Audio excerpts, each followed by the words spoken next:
Howdy, hamsters. How's it going? Let me turn this down for me. Yikes. Good to see you, Jen.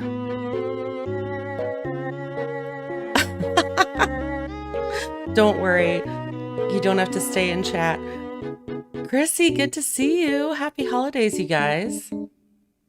I have been really sick. You can probably still tell. I have had some sort of weird invisible virus that apparently is undiagnosable within modern medicine.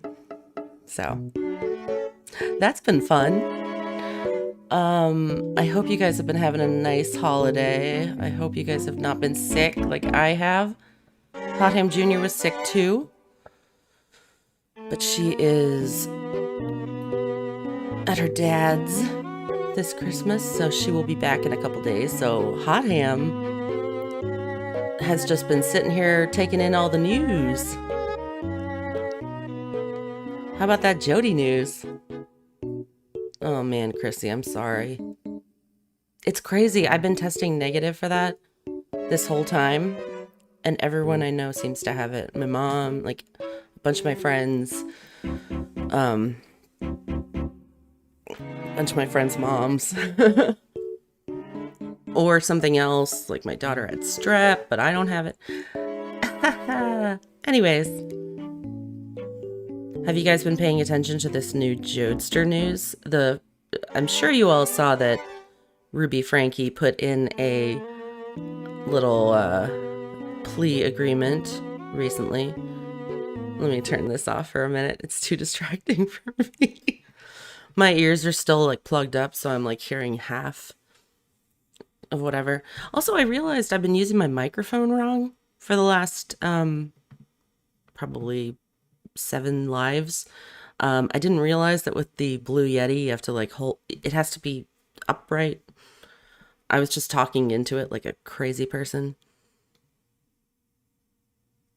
Yes, Chrissy. I'm just testing negative and feeling crappy. Moon giggles. Welcome to Moon Giggles. This is Moon Giggles, folks. Trying to enlarge the chat window so that heart doesn't get in the way. Okay, because I can't really see. Yay, hey, Sarah. I thought we could watch, first of all, from KUTV2 News. We could watch the lovely Jodi Hildebrandt yesterday live in court. Sounds like she has an almost identical plea deal to Ruby Franke. Howdy, Candace. How's the weather in Utah? Good to see you guys. I hope you guys had a great holiday. Well, are still having. We're still in 2023. We're still in distortion in 2023. Can you believe it? Yeah, so let's listen to old Jodi. And so basically what's happening here, Ruby, we can watch Ruby's also. I'm not going to read all of Ruby's. I'll read the important parts of Jodi's plea agreement. I don't know. I want to know how you guys feel about this. I am feeling, I don't know. I feel a little let down. Like I need a little, I don't know. I won't say anything. Let's just watch. Can you guys hear it okay? The Honorable John J. Walton presiding.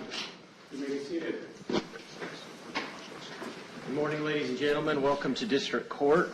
We are here this morning in the matter of State of Utah versus Jodi Hildebrandt, case 231501763. Mr. Clark and Mr. Shum are here representing the state of Utah, and Mr. Terry is here with Ms. Hildebrandt. We are scheduled for a waiver of preliminary hearing. Mr. Terry, it appears you have just handed the court a signed plea agreement. That is correct, Your Honor. With respect to the waiver, Ms. Hildebrandt, we have had discussions. She fully understands the purpose of a preliminary hearing, what the burden of proof would be, and that she has the right to a preliminary hearing, but in conjunction with the entry of her plea today, we waive the preliminary hearing. And in fact, there is a provision in the written plea agreement that operates as a waiver of the preliminary hearing. Thanks, Sarah. All right. What? Ms. Actually, Hildebrandt, Candace, I've been it's like handed 60 a here in Baltimore, too. written It's crazy. document, a plea agreement with your signature on it. Did you sign that document? Yes. And you did that to represent to the court that you have read the document carefully, that you understand what you've read, that you agree to all of the terms that are set forth in that written document? Yes, sir. You've had sufficient time to ask Mr. Terry any questions that you have about the agreement or its potential effect? Yes. Is anyone pressuring you to enter into this agreement, or is anyone promising you anything that I haven't been told about or that is not in the written document? No. Are you under the influence? For real. Chrissy, I'm laughing so hard at what you're saying. Yes, Jodi does look very greasy, especially in comparison to Ruby last week or 2 weeks, however long ago that was. I'm in distortion. I don't have any concept of time right now. But yeah, I'm worried about Jodi's hair. Influence of alcohol or drugs today? I think she's going for like the real greasy, like sad look. Like, I'm so guilty. Is there anything I've today just that been could through a lot. interfere in any way with your ability to understand the agreement, its potential consequences? No. No physical condition, mental health, or emotional condition, nothing that could interfere with your present ability to evaluate the agreement and decide if it's what you're prepared to do today? No. You don't need more time, you're ready to go. Yes. Any further record, counsel? Your Honor, the agreement contains a factual basis. There are a few details in the factual basis that we are not in full agreement with. However, this is a guilty plea. It is not an Alford plea. The factual basis sets forth facts that we agree with, that Ms. Hildebrandt agrees with, that are sufficient for the court to accept her plea with respect to the 4 counts to which she is pleading guilty. And so we ask the court to accept her plea agreement. And apart from what is in the written factual base in the plea agreement, you have, I'm assuming, reviewed voluminous discovery. You don't dispute whether there is an actual or an adequate factual basis. We do not.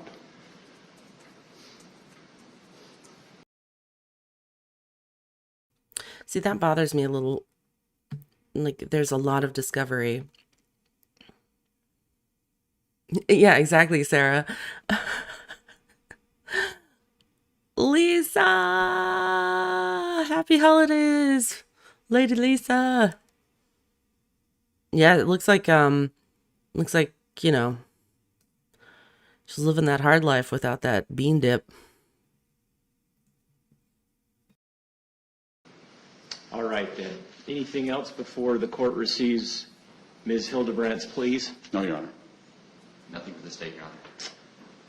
Then, Ms. Hildebrandt, how do you plead to count 1, aggravated child abuse, a second-degree felony? Guilty. And to count 3, aggravated child abuse, a second-degree felony? Guilty. To count 5, aggravated child abuse, a second-degree felony? Guilty. And to count 6, also aggravated child abuse, a second-degree felony? Guilty. The court finds that there is a sufficient factual basis. The court, in addition, finds that Ms. Hildebrandt's pleas are made knowingly and voluntarily. The court, therefore, accepts and enters those pleas, dismisses the remaining 2 counts. We are anticipating the PSI, although part of the plea agreement appears to be that Ms. Hildebrandt will not contest a prison sentence. Correct. Is that right? That is correct. But we are asking for a PSI. All right. Then the court orders the preparation of a pre-sentence investigation report and sets sentencing at 10:30 a.m. on February 20th. Anything else for today, counsel? Nothing from us, Your Honor. Nothing from us, Your Honor. All right. Thank you. We'll be in recess. Thank you, Your Honor.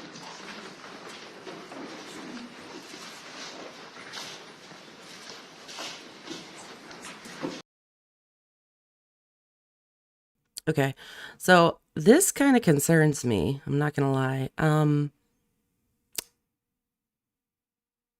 don't know. I looked at the plea agreement. We can read it. I get I'm getting the vibe that, like, she's not. Some of the things she's pleading to almost seem like they'll get a lesser sentence than Ruby. And yeah, her sentences will be consecutive. Well, here, let's read it. Let me figure that out. Hang on, let me find that. I have it in here somewhere.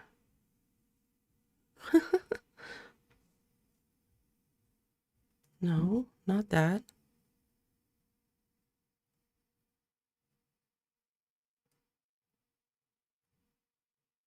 I don't know why it's showing people that. Huh. Let's see what this is.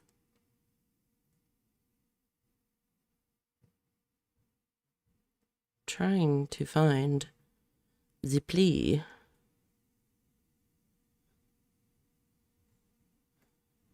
Here. Well, guys. You guys are seeing my whole computer. Did you guys read the plea already? Do you want me to read it? Or do you guys want to just keep going through distortion? Because we can do that too. I feel like it's very anticlimactic too. I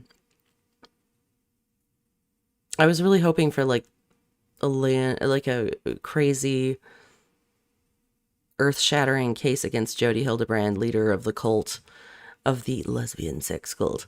But you know what? You never know. There could be some people. This is just one case. This is just this case. So she's going to get prison time. So is Ruby. But Yeah, you know. We don't know yet how much until February 20th. Hang on. Let me try this.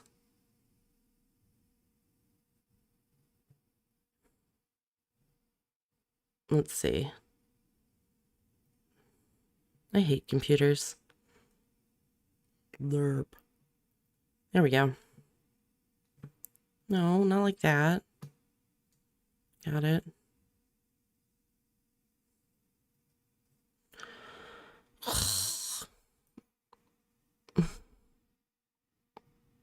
See, I got lost in distortion. There we are. All right, everything's fine. Now.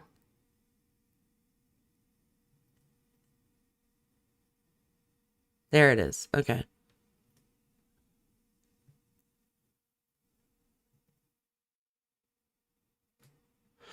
Let's take a quick look at this. Okay. So yesterday was Jodi in court, but this is the actual plea agreement. So she got 2 of the charges dropped, which is like something, but not a lot. Chrissy, I'm trying not to watch my expressions. Do you see how my moon gets illuminated when I have like a white screen in front of me like I'm reading? Okay, here's count 6, aggravated child abuse. Trigger warning. We know this. I'm going to read this really quickly, okay? For the record. Make it a little water. Okay. So Jodi Hildebrandt signed this on December 23rd, a few days before her court appearance. Count 6, aggravated child abuse, second-degree felony, in that the defendant intentionally or knowingly inflicted upon a child, EF, serious physical injury, or having the care or custody of such child caused or permitted another to inflict serious physical injury upon said child, and such serious physical injury includes any combination of 2 or more physical injuries inflicted by the same person, either at the same time or on different occasions in violation of whatever. I think it's important to read this. EF is the child, Frankie, the Frankie child who was found bound. He, I'm not going to say his name, but yeah, they call him EF. No, wait. Wait, are they talking about... No, that's the girl. Hold on a minute. So they're starting with her.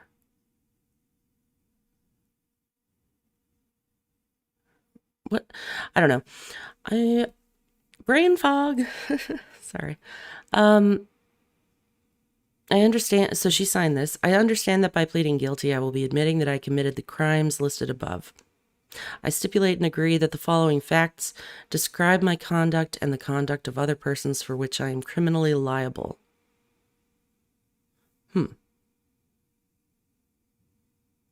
These facts provide a basis for the court to accept my guilty plea and prove the elements of the crimes to which I am pleading guilty.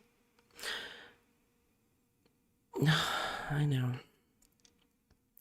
Okay, here we go. Trigger warning.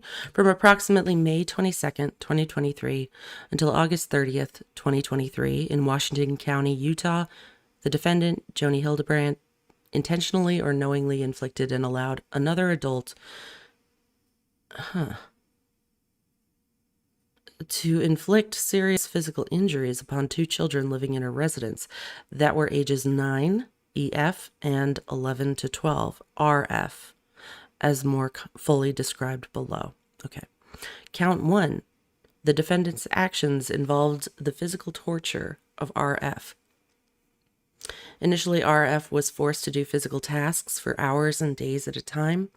These included wall sits, carrying boxes full, this is the 11-year-old, carrying boxes full of books up and down stairs, and working outside. Eventually, RF was forced to do outside labor without shoes and in the summer heat. He was forced to stand in the direct sunlight for several days. He was forced to remain outside at all hours of the day and night for extended periods of time. These actions resulted in repeated and serious sunburns with blistered and sloughing skin. RF was denied adequate water for several of the days he was required to remain in the summer heat, and he was punished when he secretly consumed water. He was denied sufficient food, and when given food, he was given very plain meals, e.g. rice and chicken, while others in the house ate regular and more flavorful meals. He was isolated from other people and denied all forms of entertainment, including books, notebooks, and electronics. In addition, after RF attempted to run away in July, his hands and feet were regularly bound. Binding included being tied to an adult and to weights. Many times, the binding included using 2 sets of handcuffs, one on RF's wrists and one on his ankles. At times, with RF lying on his stomach, ropes were used to tie the 2 sets of handcuffs together so that his arms and lower legs were lifted off the ground. The bindings resulted in injuries to RF's wrists and ankles, where the handcuffs cut through the skin and damaged the muscle and tissue. These injuries were treated with homeopathic remedies and covered with duct tape. Then the bindings were placed on top of the duct tape. Count 2. The actions described above caused severe emotional harm to RF due to the fact that they began in May and escalated throughout the summer months. Additionally, that heat, Candace.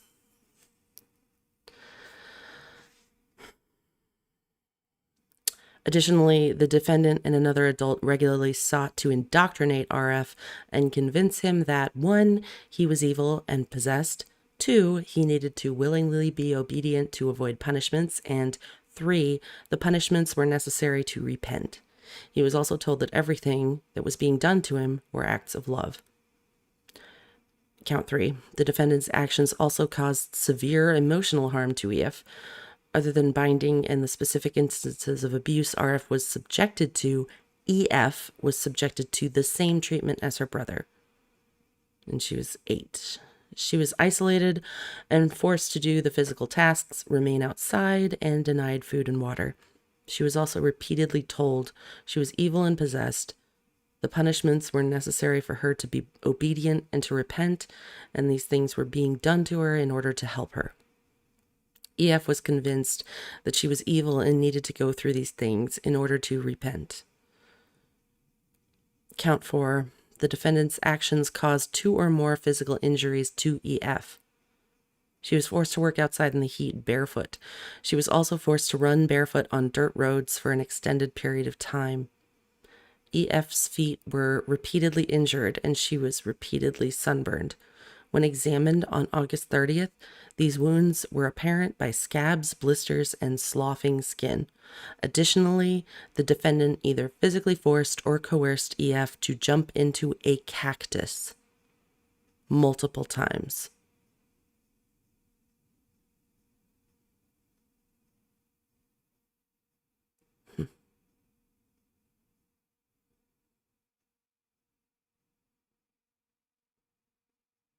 Chrissy, you know my dad?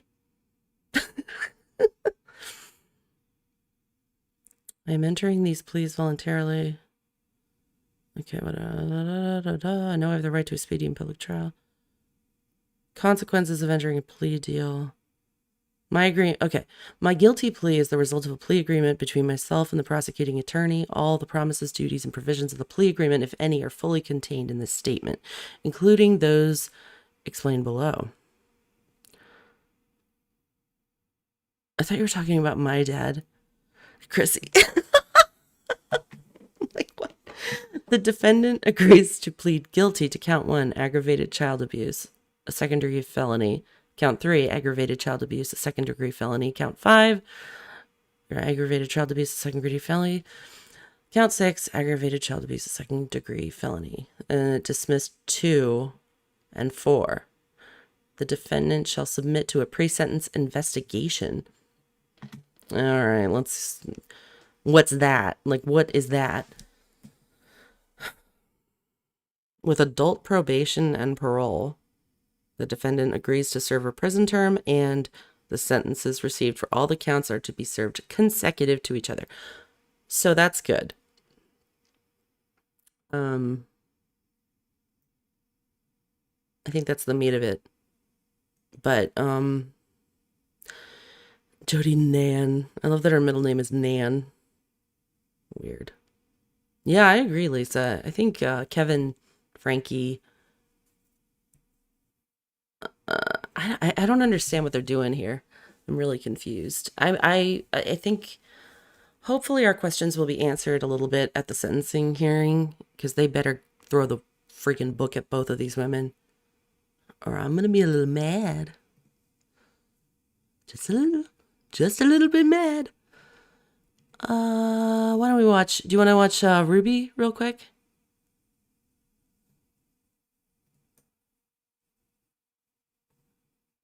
I'm gonna run to the little girl's room, the little ham room.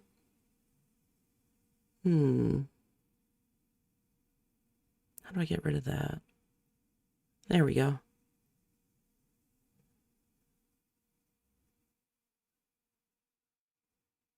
Seated. Court is now back in session.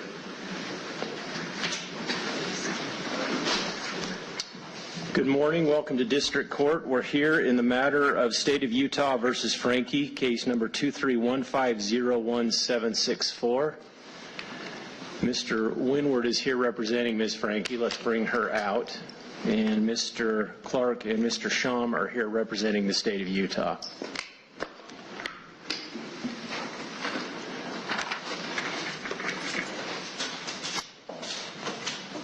Ms. Frankie is now here. Mr. Winward, we are scheduled for a waiver hearing. Is there going to be a waiver today? There will, plus a plea agreement, Your Honor. All right. I'll ask the bailiff to hand you if it's been executed. All right. Mr. Winward, you have discussed with Ms. Frankie a preliminary hearing, what's involved in a preliminary hearing. She understands she has a right to a preliminary hearing on all of the charges in the case. She understands what the charges are, and she's prepared to waive a preliminary hearing in the case on all charges. She is, and that is contained in this agreement on page 7 as well. Very good. All right. I've been handed a plea agreement, and it appears to be signed by Ms. Frankie. Ms. Frankie, did you sign this agreement? Yes, And you did that today? When did you sign it? the 18th, Okay. You've read it carefully? every word. Your signature represents to the court that you've read it carefully, that you understand what you've read, and that you agree to all of the terms. Is that all accurate? Yes, You've had sufficient time to ask questions of your counsel, to go over any questions you have. You're ready to go forward. yes, You don't need any more time. I'm ready. Ms. Frankie, is anyone pressuring you to enter into this agreement? No, Anyone promising you anything I haven't been told about? no, Anything that's not in the written plea agreement? no, Are you under the influence of alcohol or drugs today? no, Is there anything today that could in any way interfere with your ability to understand the agreement, its consequences, anything? no, No physical condition, no medication, nothing? no.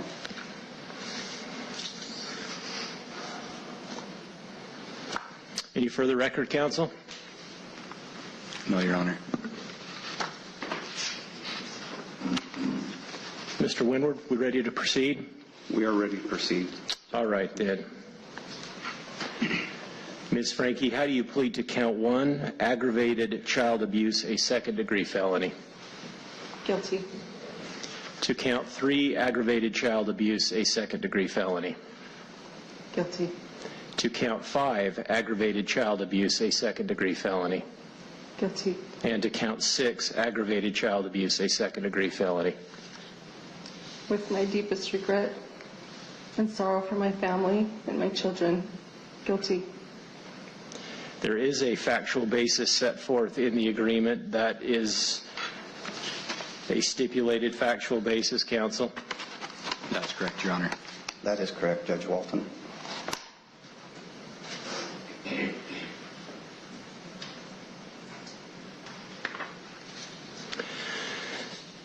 The court finds that the factual basis is sufficient. All of the terms of the agreement are stipulated, including that the court obtain a pre-sentence investigation report, correct? Correct. There won't be any argument about whether prison is the appropriate sentence, and there's an agreement about the 4 counts running consecutive. That is correct. All right. The court finds then that Ms. Frankie's pleas are made knowingly and voluntarily. The court therefore accepts and enters those pleas. The court orders the preparation of a pre-sentence investigation report to be prepared by AP&P and the Department of Corrections. Counsel, what about sentencing on February 20th? I think, do you and your client agree to waive time, counsel? We do agree to waive time, Your Honor. February 20th, I believe, is a Tuesday. Is that right?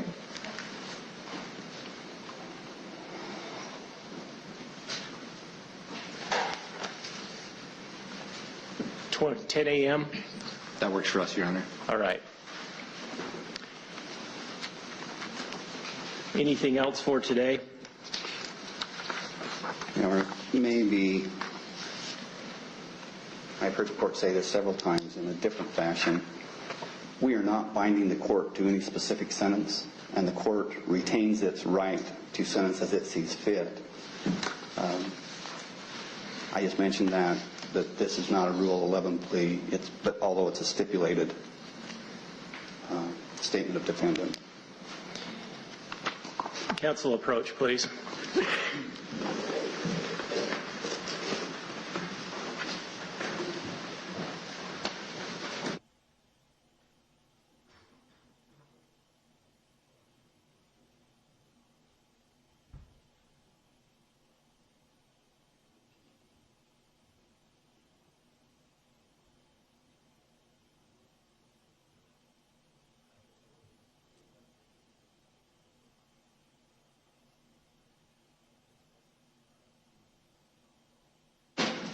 All right, anything else for today? No, Judge. Nothing from the state. Thank you, Your Honor. Thank you. We are in recess. Thanks, Your Honor.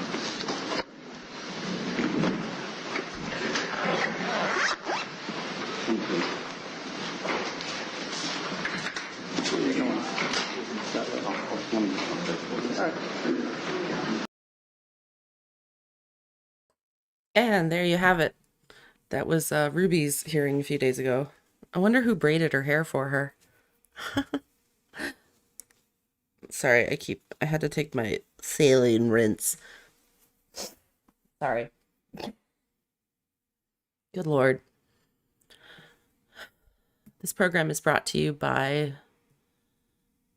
Navage Nose Rinse. Navage Nose Rinse, please sponsor me so I can have one of your machines.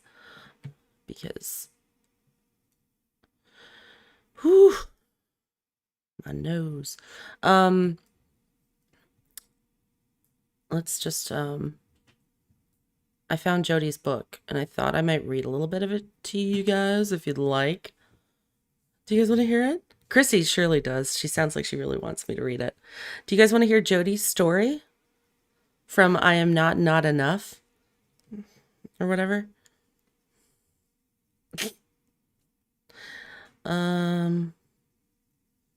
Oh, my poor internet.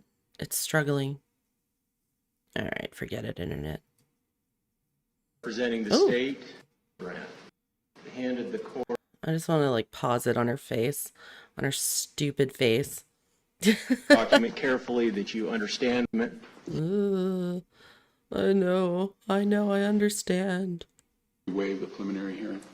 And that she has, Honor, Mr. Terry of Utah,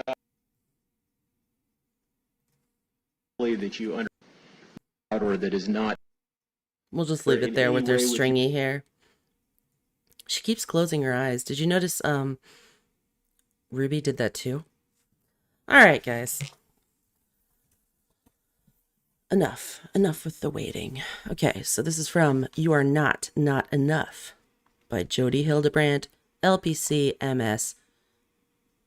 Enoughness is the lie that keeps you from the truth of who you are. Yeah, let me pull up the cover. I'm sorry, guys. I know. Turn on the music.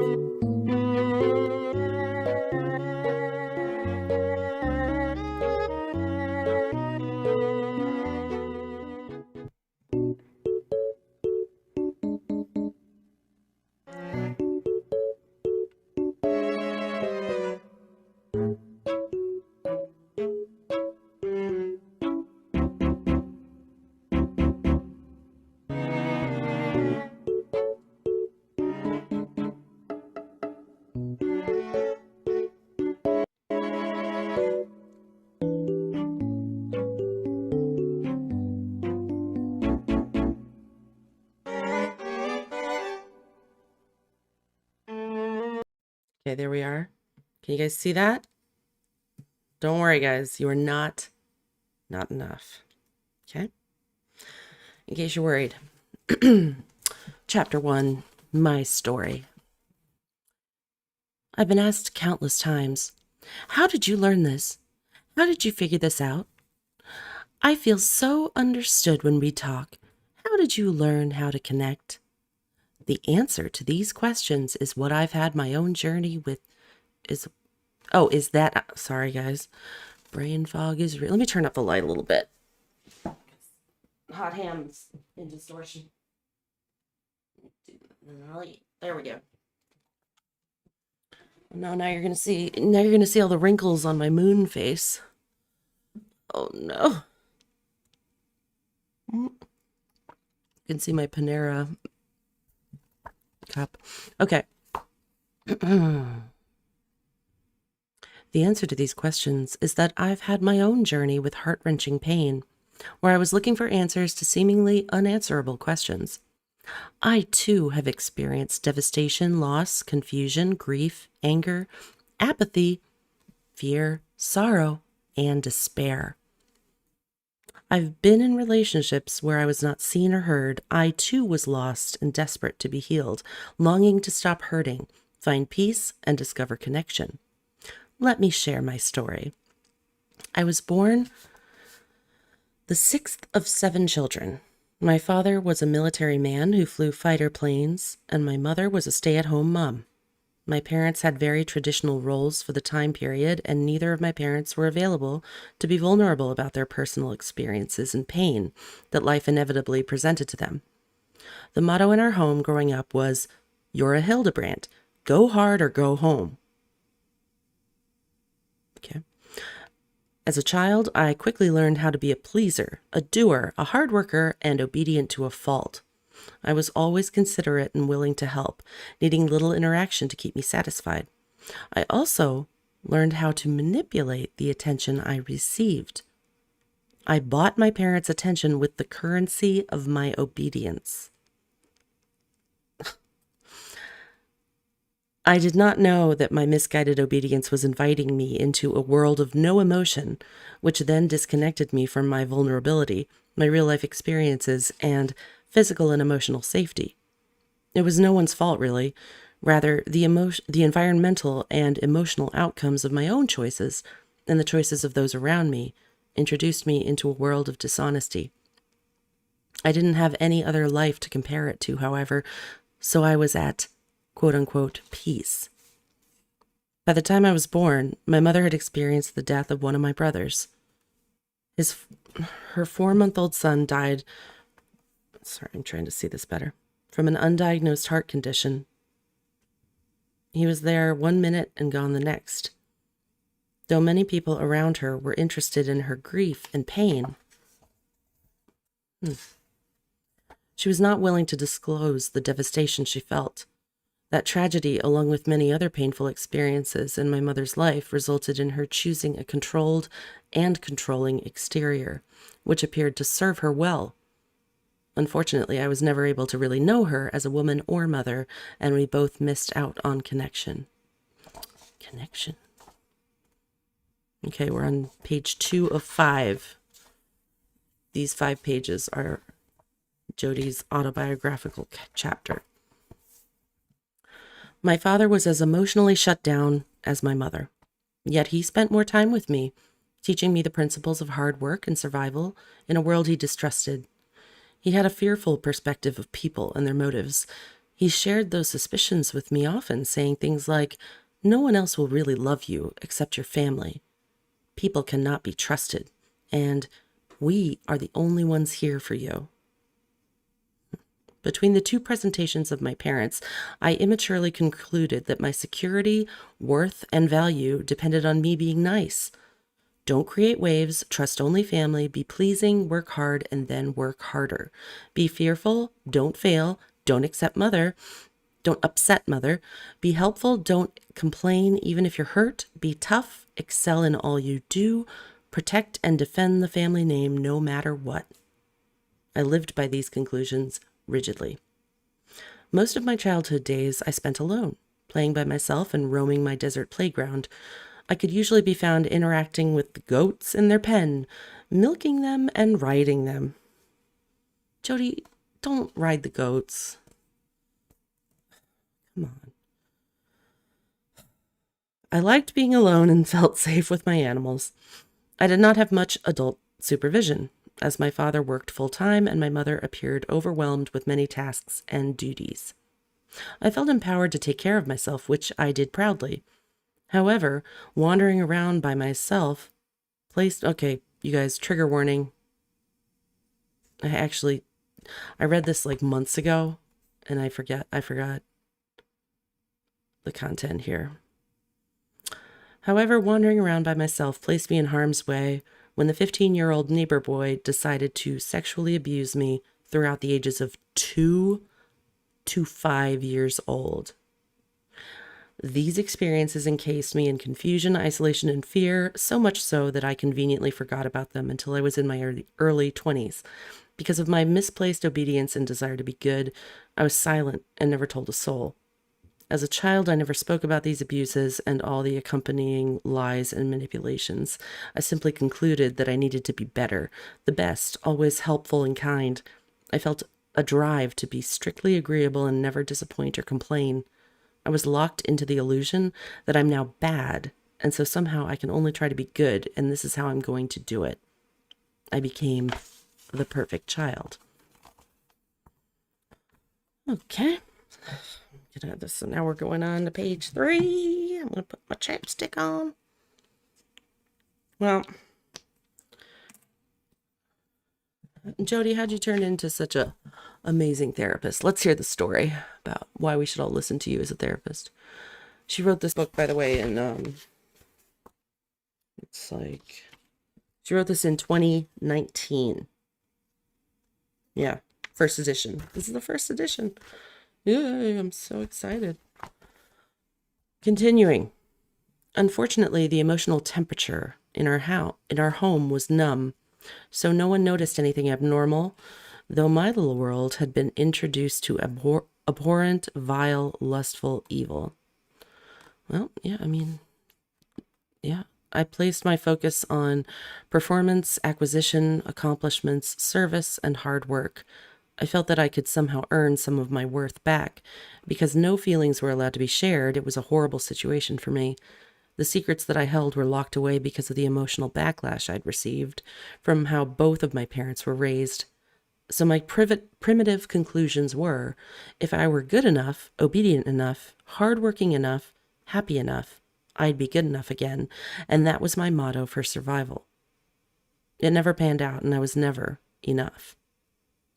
Sadly, though I was perfect in living my unbendable motto, I was assaulted again, this time by a boy from a placement program who my parents invited into our home to live with us.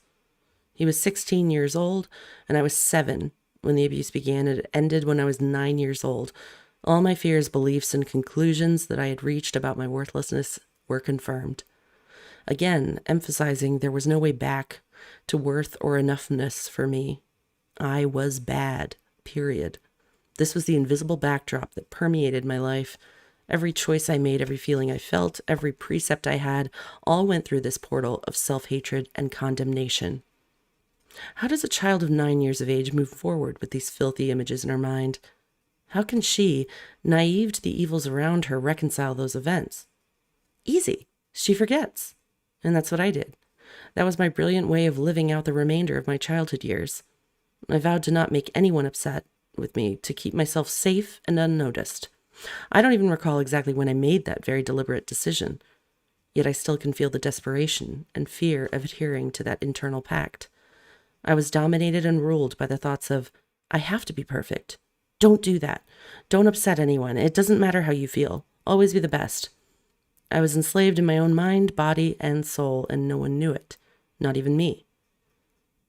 If you were to describe me as a child, teen, or young adult, you would have used words such as thoughtful, kind, hardworking, compassionate, obedient, and happy. Yet inside all I felt was fear. Page 4. I had to behave in those ways, or the alternative was unleashing the kraken of doom, death, unworthiness, unlovability, and an inescapable knowledge of my badness. I knew I had evil inside me, and I had to keep at least one step ahead of its shadow, or it would overtake me. This incredible battle waged within me, and so in order to stay stable and sane, I just forgot about everything.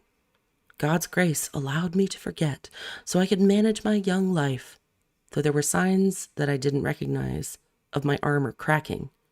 The unconscious is fascinating. It can be a protector until you are in a space, emotionally, physically, mentally, and spiritually, to handle what is contained within. Jeez Louise. Hey, Boston. Good to see you.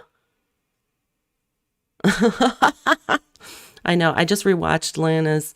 I've been so sick for like 2 months. I miss you guys. I'll be back. Continuing. We've got less than 2 pages left in Jodi's little mini autobiography here. Yeah, Sarah, I agree. It's crazy to read this because I'm seeing complete like projection. And it's crazy that she wrote this in 2019. Think about everything that she did like to Jesse. It's wild. A few months after I turned 21, I was preparing to serve a mission for my church. Here we go. And my facade was questioned for the first time in my life. I had a history of migraine headaches since my early teens and had been dismissively told they were because I was high-strung. Oh, poor Jodi. I mean, this is the worst case scenario of how you turn out with a childhood like Jodi's. But this time, the people working with me were not going to ignore the gravity of the situation. I would be traveling outside the United States, and the powers that be wanted assurance that my medical issue was fully under control. What? By this time, they were not going to ignore the gravity of her migraines? Okay, she'd be traveling. They were worried about it because she was going on a mission. Okay. Just trying to understand this. I'd never felt panic strike me as it did when I was questioned and prodded for answers. I'd always been perfect, never questioned about anything. I was not one to draw attention to myself, yet, as I perceived it, all eyes were on me and my physical limitations. I was not in control, and to me, this threatened my demise. I remember planning, rehearsing, and scheming about how to avert people's attention away from me. I tried to appear as normal as I could, desperately attempting to minimize what they deemed a significant medical issue. I remember thinking to myself, even though I didn't recall any of my previous assaults yet, oh, interesting. So it sounds like she had like repressed memories. Huh. I remember thinking to myself, even though I didn't recall any of my previous assaults yet, if they think my headaches are a significant issue, they don't know what significant issues are. Yikes. I was sent to several medical doctors, all of whom attempted to understand why I was experiencing migraines at such a young age. All tests came back normal. Fortunately, or unfortunately, depending on how you choose to look at it, I was told my migraines were the result of emotional issues, and I would not be allowed to go on my mission if I did not uncover the root cause. Interesting. So the Mormons intervened and said she couldn't go on a mission if she didn't resolve her migraine issues, or her psychological issues, I guess. See, I think Jodi hates the patriarchy, but like did the worst response to that. Continuing. I'd never felt anger well up inside me as it did in that moment. I thought, how dare they threaten me like this, tell me that there was something wrong with me, and then not allow me to leave on this mission experience which I dreamt about for years. What was going on? Nothing made sense. Nothing was working as it always had in the past. I was so terrified. I was told that I would need to see a therapist to discover the cause of my migraines. Oh, sorry. I'm only laughing because it's Jodi. From my perspective, I was being asked to share my protected and hidden world with a complete stranger. My reaction was that old familiar voice of control screaming loudly, "You're not going. You just need to try harder to not get headaches." However, my history of compliance was deeply ingrained, and I found myself obediently walking into this strange man's office against my silent will. I wonder who the therapist was. Who do you think her therapist was? I wonder if it was Tom Harrison. Just throwing that out there. Continuing. I'm not saying that's true at all. Don't sue me. With a feeling of terror that logic couldn't explain, I went into his office prepared to give him the right answers so I could have clearance for my mission. Little did I expect that he would see right through my obstinance and fear and zero in on my denial and protective posture. 3 hours later, I came out with a burden of memories so heavy upon my shoulders that no words could describe its weight. One of shock, fear, confusion, hopelessness, worthlessness, and panic that, at least in my conscious mind, I'd never experienced before. Never before in my life did I wish for death's door to benevolently open wide and swallow me up. Yikes. I recall feeling intensity of pain and vividness of thoughts about my childhood that I'd shut out before. While I had spent the first 2.5 hours attempting to manipulate, control, and distract this kind man, he was perceptive and did not allow me to duck and dodge his questions.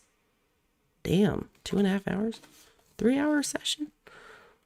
Okay. The last 30 minutes, my invisible shield cracked, and I was left with horrid memories, smells, images, and sounds of interactions with one of my perpetrators.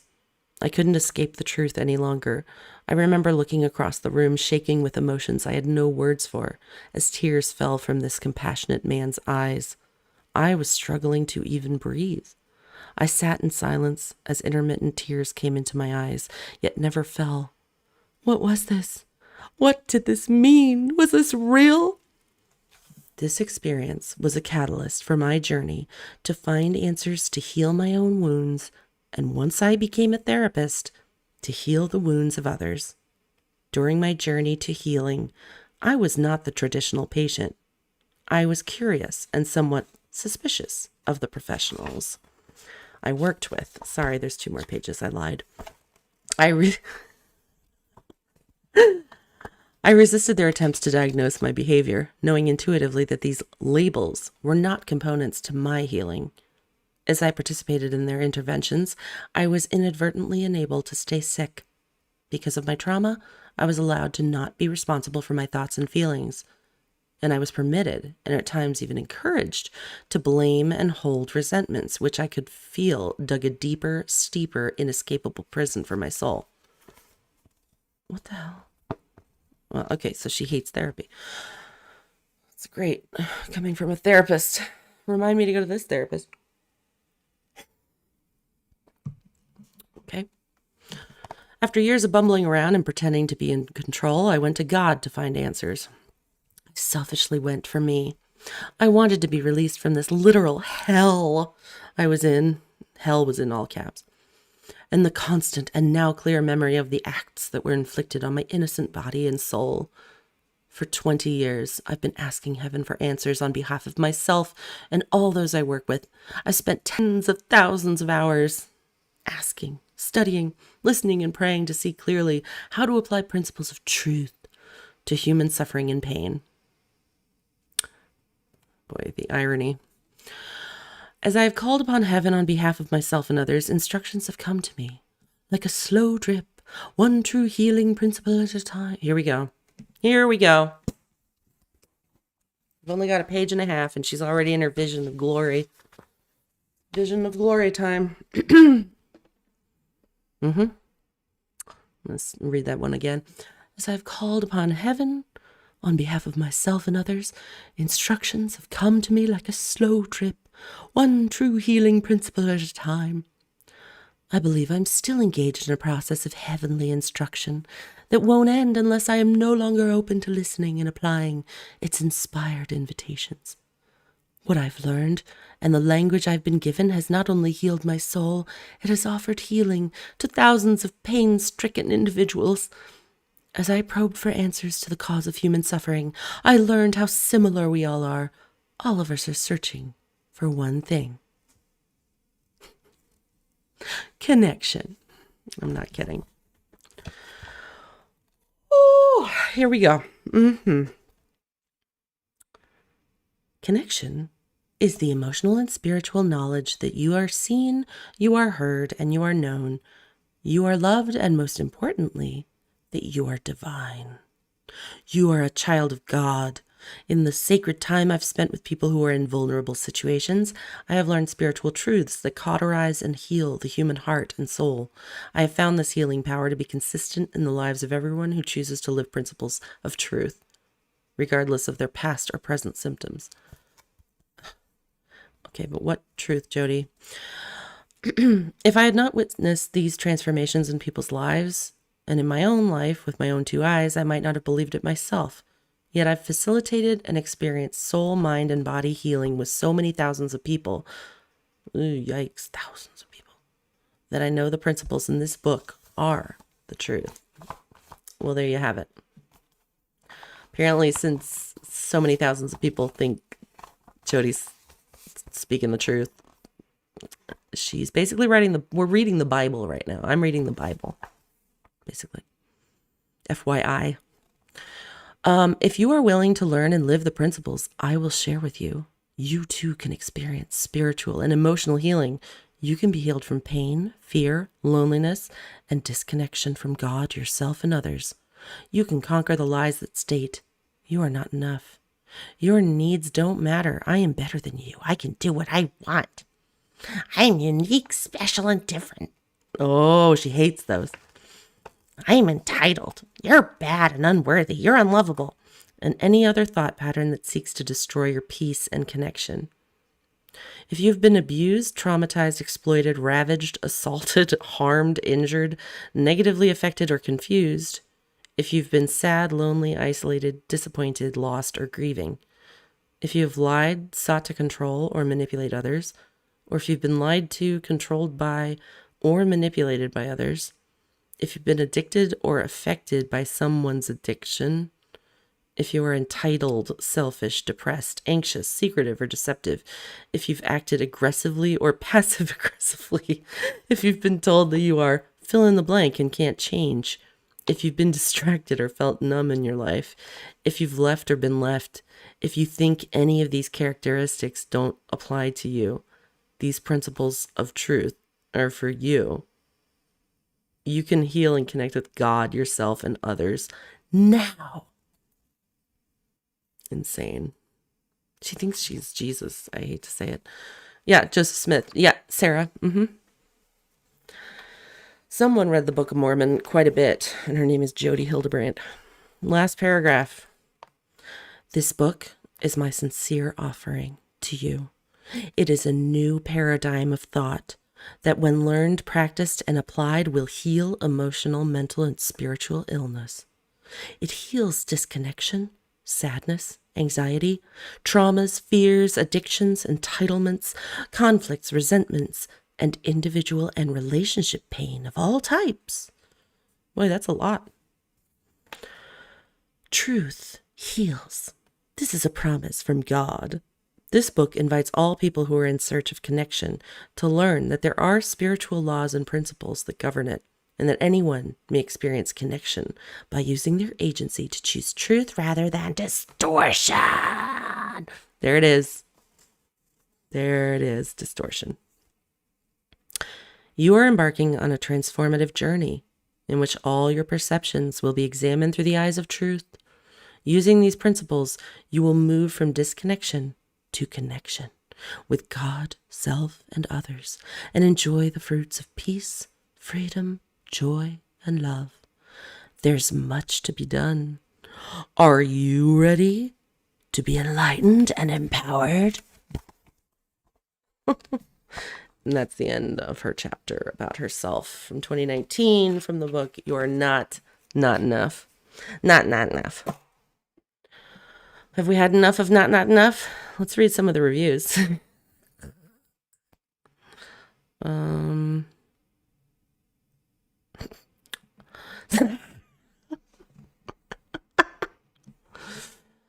Oh, here we go. Hang on, let me what is this?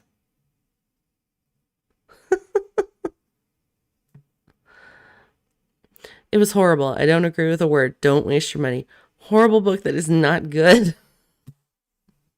Are there any before the arrest? Ooh. Oh, this person likes it.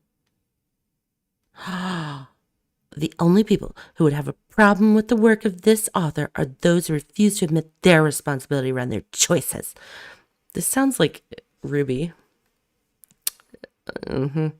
They have hurt their families by not living in honesty, responsibility, and humility. Blah, blah, blah, blah, blah, blah, blah, blah, blah.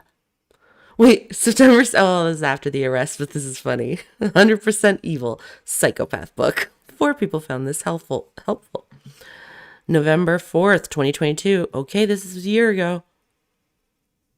True Principles, dangerous application. Please be careful. There is enough truth here to pull sincere seekers in, but often the application changes to shaming and isolation until families are destroyed. The opposite of connection is what many who follow this group have ended up with. 24 people found this helpful. Wow. Damn. Don't waste your time. Also from a year ago. Nothing good to say. I'm sorry. I love those. I love the brutal old ones. Let's see.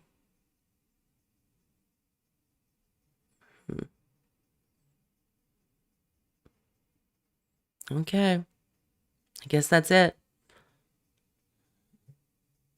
A couple of trolls here. But yeah, what do you think of that? Isn't that weird? Chrissy. Yeah, it's pretty creepy, right? Like pretty weird. Ugh. Well, let's leave on a laughing note. What time is it? How long have I been on the internet? I'm in distortion. We'll go through a couple of these. Hang on. We'll keep going through the this was the one that we left with last time. Can you guys see these? Yeah. There they are. There's that sad man and that sad man. So we're in like 2020 here. This is the Connections Facebook page, all of their photo posts in order. And we went through the beginning, like in part 10, we went through there. Yeah, I'm going to go to bed soon. I just wanted to throw in a couple of these weird pictures to freak everybody out. Oh, look at it. Oh yeah, I love that. There's that weird that is just, I think we already saw this because she repeats pictures all the time. But I love this picture. I think this picture tells us a lot about connections. Like, also, she's got a different microphone there. Notice they spend more money on microphones than any enterprise I've ever seen. Yet they haven't had a single microphone work in any of their videos. The headsets didn't do it, and this, there isn't any video evidence that this worked. But I do love the little, like, terrible display that she has going on there. Like the little Pinteresty looking background with the little lights and this terrible extension cord. Oh my God. And look at all these people. This is 2020. Yeah, everybody's got, half of the people have masks. Look at the people that are at the table further away from her. They're like, this bitch is like spreading all the germs. And that lady's like, I wish I had done something else today. Like quarantine. I don't know about these people. I don't know. Oh, there they are. Look at their t-shirts. She did look like, that was totally a Britney Spears headset. 100%. Look at that. Look, that's a different mic, I swear. They had blue Yetis. And then they had that. And she had a nice looking setup there. Like, why didn't that work? I swear, Jodi, I'll buy all your microphones while you're in jail forever, hopefully. Oh, good, another infographic that means literally nothing. What is this? Can anyone guess what this is? I can't. What are these numbers? Like 1, 2, 3, 4, 5, and then other weird numbers. Not enoughness. Oh, Chrissy, she's got, oh my God, they have so many episodes of podcasts. Like, there's endless content. I just can't believe how much content they have. That's why I'm top 5 podcasts of 2020, according to Jodi Hildebrandt. Oh God. Now, if this doesn't put you in the holiday mood, I don't know what will. So, it's Satan.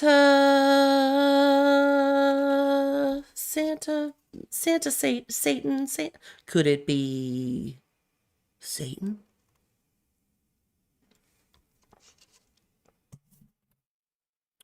Oh, look at now. Have you ever seen a nicer looking Christmas situation?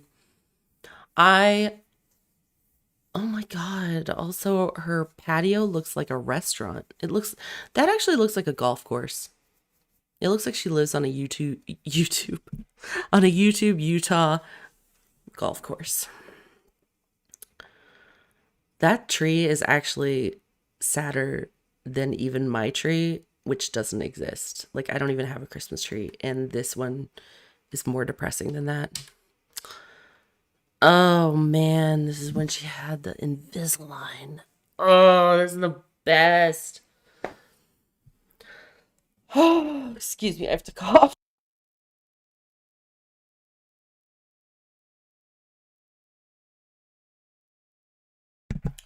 Whew, sorry.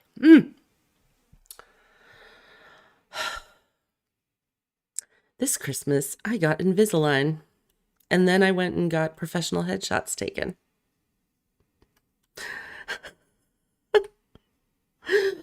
Oh no, you are not. You know what though? That's not the first edition cover. I have the first edition Jodi. Jodi with Invisalign. Look, it's the same picture. Isn't it? Yeah. Boop, boop. She's just smaller. I'm not enough. I'm tiny. I have Invisalign. I'm tiny. The devil whispered in my ear, "You're not strong enough to withstand the storm." Today, I whispered in the devil's ear, "I am the storm." By Haranand Finn. Thank you, Pinterest, for that. Oh, God bless you people. Oh, these three kings. These three kings. I mean, I gotta save this one. Copy. I gotta save that one. For it is amazing.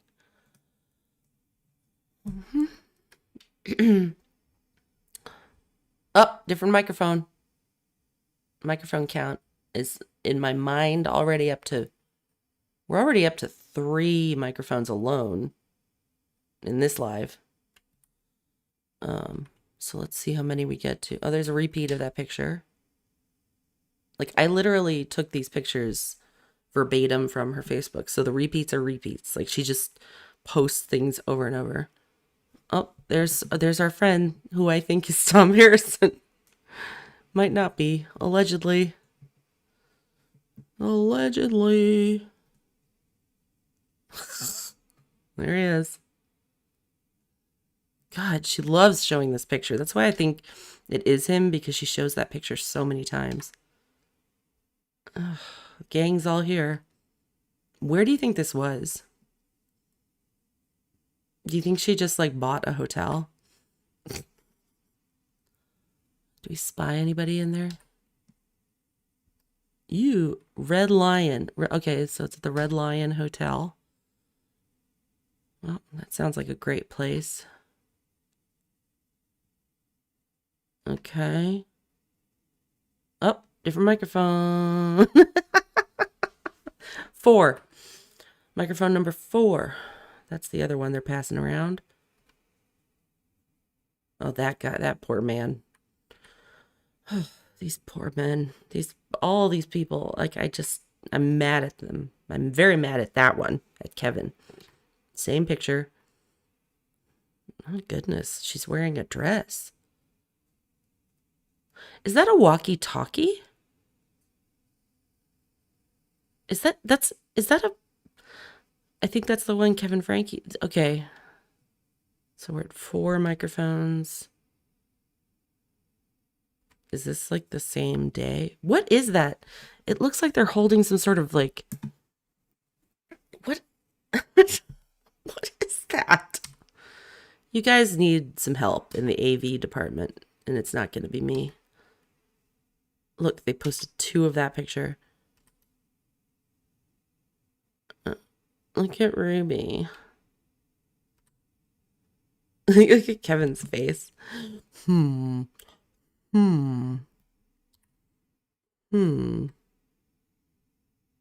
Yay, we're having so much fun.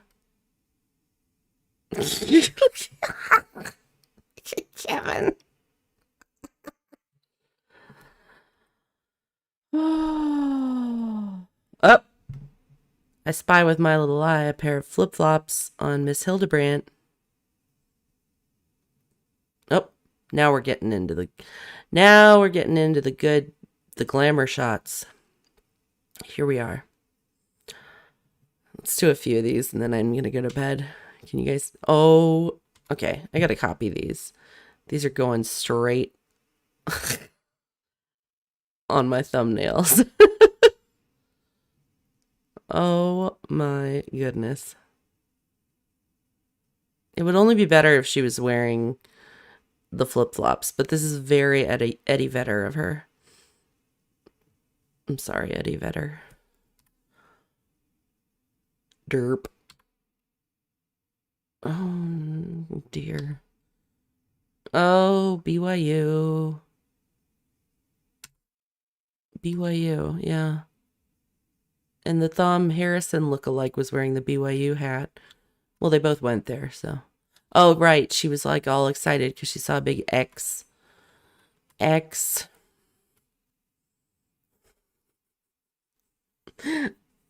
X is for X. Don't listen to this lady.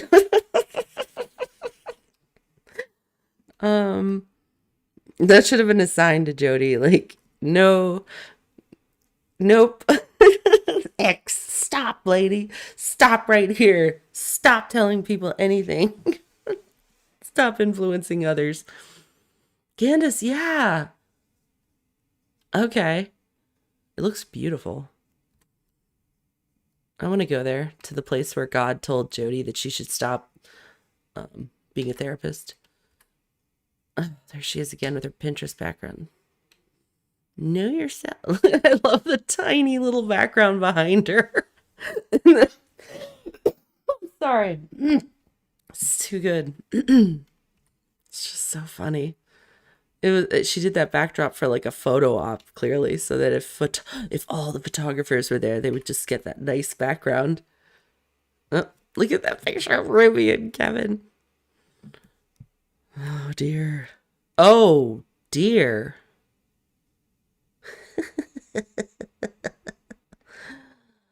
Okay. I think this is 2020 still. Also, I thought that was her belly hanging out. It is not. Don't worry, everyone. Oh, jeez. What is that? Oh, I think she had some sort of teeth. Yeah, right. She had the Invisalign. I don't know why she was posting pictures of her teeth. Oh, more stock photography from IHateMyself.com. Oh, my migraines. Why do I hate myself? Is it because I'm in distortion? Is it because I'm listening to Jodi Hildebrandt? Hello, just listen to Jodi Hildebrandt. She'll tell you how to be not in distortion. I'm a happy lady. These are literally photos that they paid for in a package of like diverse pictures of people. It's so funny. Arguing couple on bench in unspecified field. You can be a fun parent and have boundaries. What does this mean? Like, what does this picture mean? This is just so funny. I love how her whole angle is like parents having boundaries with their children. Like they're so afraid of their children. Yeah, this man. This is everyone who's ever been a patient of Jodi Hildebrandt right here. Yep. And oh God. Jeez, man. So many. This is a stock photo, but so many jokes I could make that aren't appropriate. Oh, that's my favorite.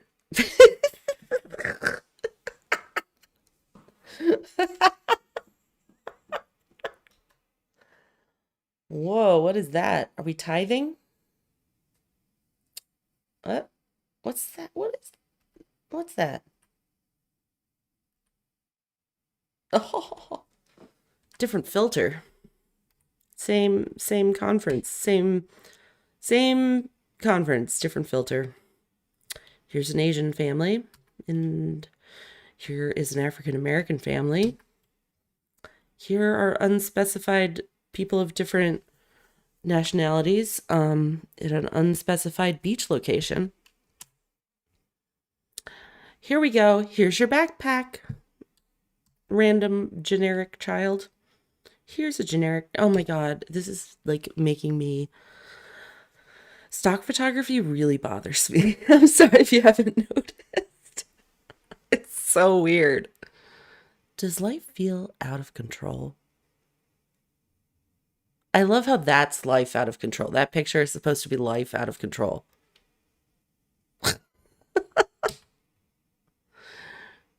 Wait. Look at this picture. Relationship struggling. This is like that meme. Isn't this the meme? Like, this is a meme. Hang on. I'm not going to look it up, but I need to copy this and look for it later. Jodi is a meme. Or she would be if she wasn't such a horrible person. Co-parenting. Oh my word. Yeah, because that's co-parenting. That's co-parenting for you. That's what it looks like. Fucking crazy. When I choose codependency, it shines a light on my core fears of not being enough, unlovable, unworthy, and inadequate. What is the context for this? This is so funny that she paid for all these pictures. My entire team went through the 6-week training, and the principles were immediately implemented, benefiting our office. We communicate better, we understand each other better, and we are better people, having learned connections. Dr. Steve Barry, Revere Health. Dr. Steve Barry, I hope that's going well for you. Okay, guys, I'm gonna go to little hot hand bedtime. Thank you for joining me. It's been a lovely night of distortion. I'm sorry I was missing for so long. I literally have just been really sick, and I don't know. Maybe it's Jodi's fault. Probably. Okay, guys. Have a lovely evening, and I'll be back soon. Please feel free to, drop me a line or leave me a voicemail. I think my phone number is 410-575-3733.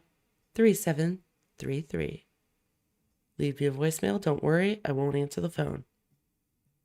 Love to all. Happy hammy holidays. Hammy holidays.